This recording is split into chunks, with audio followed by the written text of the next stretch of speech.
Hello friends, जय जिनेन्द्र, जय Shri Krishna. Love at first bite में तमारुं स्वागत है। आज हूँ तमारी साथे शेर करीश खाटू मीठू काची केरीनुं शाक। आ मारा मधर इन लॉनी रेसिपी है। काची केरीना शाक साथे हजी एक सरप्राइज रेसिपी शेर करवानी छूँ, एटले के 2 in 1 रेसिपी है। तो विडियो एंड सुधी जरूरथी जोजो। जो तमने मारी आ रेसिपी गमे तो मारी चेनल ने सब्सक्राइब जरूरथी करजो। तो चालो आपणे शरू करीए रेसिपी बनाववानुं। इंग्रेडिएंट्स में हाफ केजी तोतापुरी केरी, 2 टेबलस्पून लाल मरचुं, 1 टेबलस्पून धाणा जीरुं, 1 तेजपत्ता, 1 सूकું लाल मरचुं, 2 लविंग, 2 तजना टुकड़ा, 2 टेबलस्पून तेल, हाफ कप गोळ अने हाफ टीस्पून में हींग, राई, जीरुं, मेथी, हळदर, गरम मसालो, संचळ पाउडर અને મીઠું સ્વાદ પ્રમાણે લેવાનું છે। હવે પહેલાં કેરીની છાલ નીકાળી લેવાની છે અને એના નાના પીસીસ કરી લેવાના છે।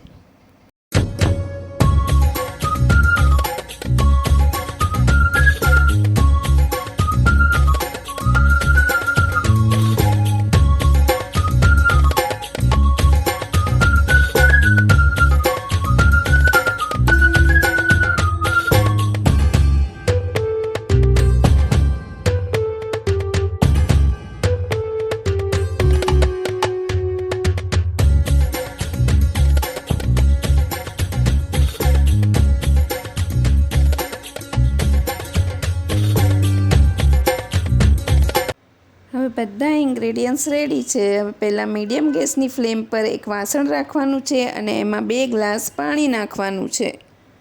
કેરીનું શાક આપણે 2 રીતે બનાવી શકીએ છીએ, એક કેરીને બાફીને અને બીજું છે ડાયરેક્ટ કેરીને વઘારીને। પાણી ગરમ થાય એટલે કેરીના પીસીસ એમાં નાખી દેવાના છે।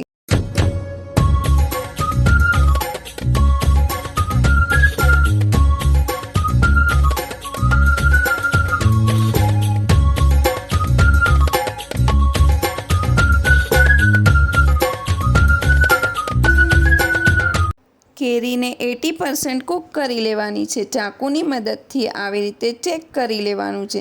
મીડિયમ ગેસની ફ્લેમ પર 3 to 4 મિનિટમાં કેરી કૂક થઈ જશે। હવે એક વાસણ લેવાનું છે, તેની ઉપર કાણાવાળું વાસણ કે સ્ટ્રેનર રાખવાનું છે અને કેરીમાંથી બધું પાણી કાઢી લેવાનું છે।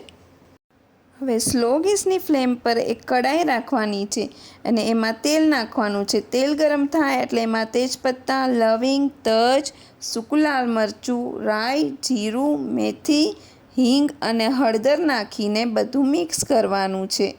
વઘાર બરાબર થઈ જાય એટલે એમાં બાફેલા કેરીના ટુકડા મિક્સ કરી દેવાના છે અને હવે એમાં ગરમ મસાલો, ધાણા જીરું પાવડર, લાલ મરચું પાવડર, સંચળ પાવડર અને સોલ્ટ નાખીને બધું મિક્સ કરવાનું છે।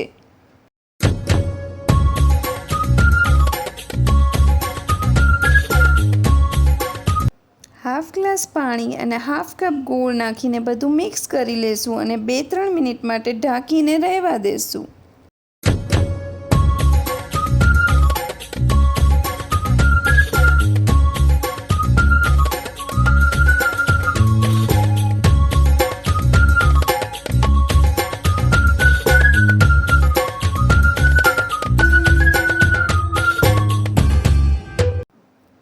ત્રણ મિનિટ પછી આપણે આવી રીતે ચેક કરી લેશું।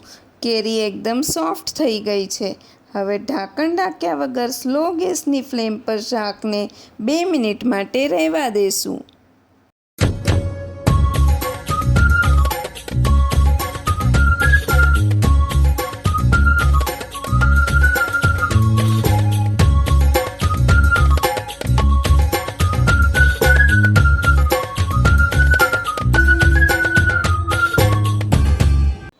રેડી છે બધાને ભાવે એવું ખાટું મીઠું કેરીનું શાક। આ શાક રોટલી, પરાઠા, પૂરી અને થેપલા સાથે ખાઈ શકાય છે। આ શાકને 1 વીક માટે ફ્રીજમાં સ્ટોર કરીને રાખી શકીએ છીએ અને હવે આપણે એને કોથમીરથી ગાર્નિશ કરીશું।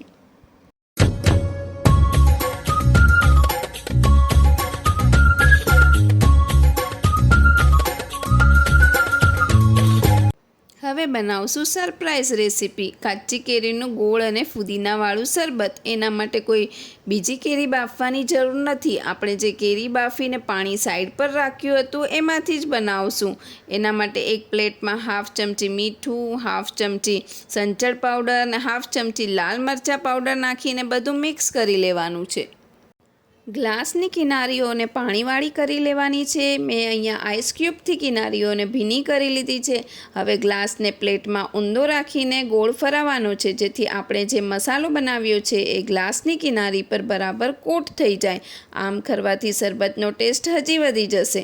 ખાટો, મીઠો, તીખો બધા જ સ્વાદ આ શરબતમાં છે. શરબત બનાવવા માટે ઇન્ગ્રીડિયન્ટ્સમાં 10-15 ફુદીનાના પાન, 1/3 કપ ગોળ, half teaspoon black salt, half teaspoon જીરા પાવડર અને કેરીનું પાણી લીધું છે. હવે એક મિક્સચર જારમાં ફુદીનાના પાન, ગોળ, બરફ, સંચળ પાવડર, જીરું અને 1 વાટકી કેરીનું પાણી નાખીને બધું પીસી લેશું. હવે આ પીસેલા પાણીને કેરીના પાણી સાથે મિક્સ કરી લેશું.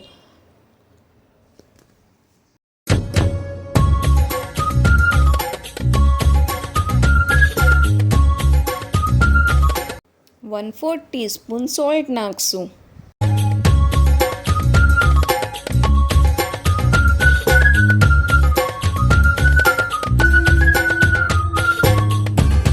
હવે આપણે જે ગ્લાસ તૈયાર કર્યા હતા એમાં પહેલાં બરફ નાખશું અને તૈયાર કરેલું શરબત નાખશું. અને હવે ફુદીનાના પાનથી ગાર્નિશ કરીશું.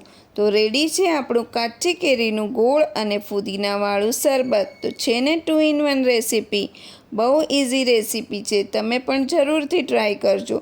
જો તમને મારો આ વિડીયો ગમ્યો હોય તો લાઈક, શેર અને મારી ચેનલને સબસ્ક્રાઈબ જરૂરથી કરજો. અને આવા નવા વિડીયો જોવા માટે બેલ આઇકન જરૂરથી પ્રેસ કરજો. Thank you.